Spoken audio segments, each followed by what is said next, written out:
Hi, I'm Daniel Thornton, Head of Music and Creative Arts here at AC. And this is an introductory video to Perform Improvisation for Audiences, CUAMPF504.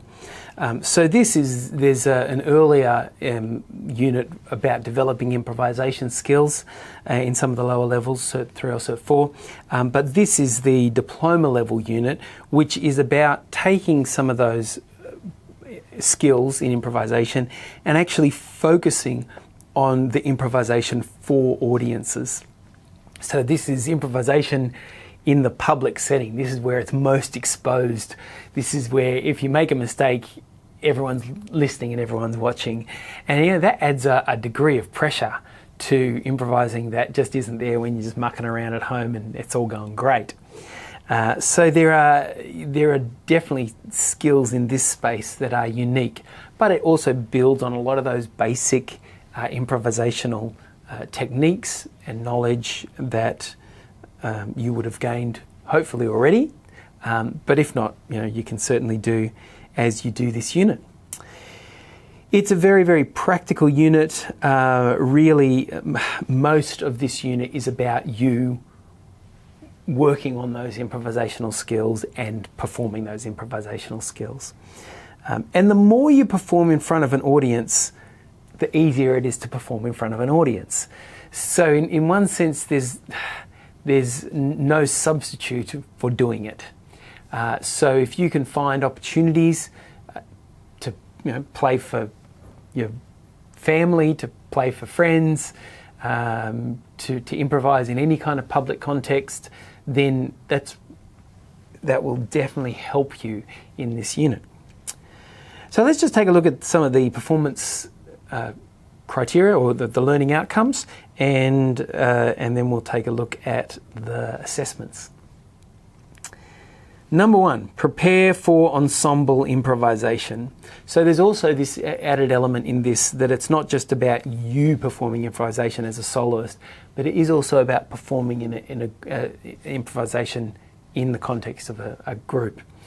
And I guess perhaps some people tend to think of that in terms of particular genres like jazz, but it could be in an array of contexts. It could be in free worship in a worship context. It could be in playing a solo in a rock band. It could be in improvising background music for a wedding or for a restaurant. Lots of different contexts where you might exercise these, but certainly one of the elements is that it's not just you, that you are also improvising in an ensemble context, in a bunch of musicians. So the second learning outcome is contribute to ensemble. It's not just about you doing your own thing or just about you letting everyone else do their own thing. It's about working together and you contributing and making someone else sound better than they might otherwise sound, making someone else shine because you know how to work with them musically and creatively to produce something that really works. The third element is the sort of solo element. It contributes solo improvisation. So now the focus is on you. It's about you being in the spotlight. It's about you being able to take that space to find something musically interesting and creative in that space that expresses who you are, or expresses the genre that you're performing. And finally, the typical kind of last learning outcome is the evaluate improvisation. So there's this space to think about, to discuss, to assess not only your own how you felt about the performance, but how other people, what kind of input and response you get from others who've watched you and listened to you. So all of that culminates in a bunch of performances. This is about performance. So we're not measuring your rehearsal space, where this is about performing improvisations for an audience. So those are pretty key things. And if you're an online student and you think, oh, I don't have an audience, like I don't, then think about how you can get one. Maybe it's doing a little family concert. Maybe it's getting a few friends around and playing for them. I don't know. Maybe it's in the context of a small group within a church or within a worship context. There's lots and lots of options, but you might need to be creative. If you don't automatically have one of those options, you might need to get creative about how to produce one of those so that you can fulfill the assessment criteria. So there are formative performances around week 6, 12, and then a summative performance for assessment 2 in week 17. So you'll find that in a number of the units that require performance, there's kind of these formative, and summative performance, all with a number of weeks in between, so that you've got time to prepare for the performance and then reflect and think how you can improve and prepare for the next performance. Reflect and improve.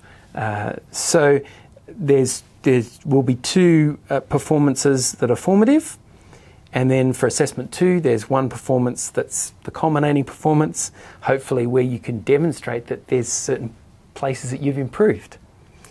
And finally, the third assessment is a written evaluation, a self-evaluation of those performances. So especially if you've videoed those performances, and even if you were to do them live, let's say you were doing them on campus, even if you're doing them live, I would encourage you to record those performances so that you can look back at them. Sometimes when we're in the middle of a performance, we're not really that aware of what we're communicating through our facial features, through our body language. Even sometimes we can block out certain other sounds or things that we're playing. So it's really good to be able to go back and watch those performances and kind of sit back and assess them a little bit more objectively. So you'll write an evaluation of those performances, and that will be the completion of the unit. It might be a little bit daunting, the idea of that this is all about improvising